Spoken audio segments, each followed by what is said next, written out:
Hi అండి, అందరికీ నమస్కారం. Welcome back to my channel. ఇప్పుడే నేను వాడతాండి. కొట్టుకున్న టీడీపీ బీజేపీ నేతలు తీవ్ర కోపంలో నరేంద్ర మోదీ అండి. పూర్తి వివరాలు అయితే ఈ విధంగా ఉన్నాయి. వీడియోలోకి వెళ్ళే ముందు వీడియోకి ఒక లైక్ చేయండి. ఏపీలో ఎన్డీఏ ప్రభుత్వం కొలువుదీరింది. టీడీపీ, బీజేపీ, జనసేన పార్టీలు కూటమిగా ఏర్పడ్డాయి. సో వైసీపీని ఎదుర్కొని ఈ మూడు పార్టీలు ఘన విజయం సాధించిన సంగతి తెలిసిందే. ఎవరు ఊహించని విధంగా బీజేపీకి 1% ఓటు బ్యాంకు లేకపోయినా కూడా 8 మంది ఎమ్మెల్యేలు విజయం సాధించారు.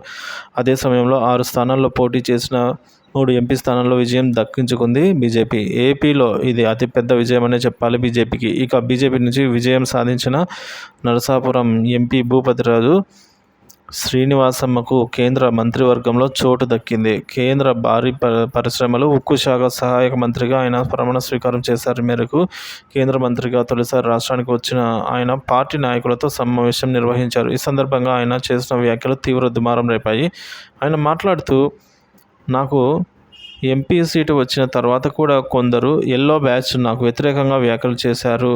నేను పోటీకి అనర్హుడిని అని టికెట్ ఇచ్చి వృధా చేశారని, దీనిని రేపో మాపో వేరే వారికి ఇచ్చేస్తారని పెద్ద ఎత్తున ప్రచారం చేశారు. కానీ నేనేంటో నేను నిరూపించుకున్నా. నరసాపురంలో విజయం దక్కించుకున్నా. ఇప్పటికైనా ఎల్లో మీడియా, ఎల్లో బ్యాచ్ పద్ధతిగా ఉండాలి అని వ్యాఖ్యానించారు. ఈ విధంగా జరిగింది ఫ్రెండ్స్.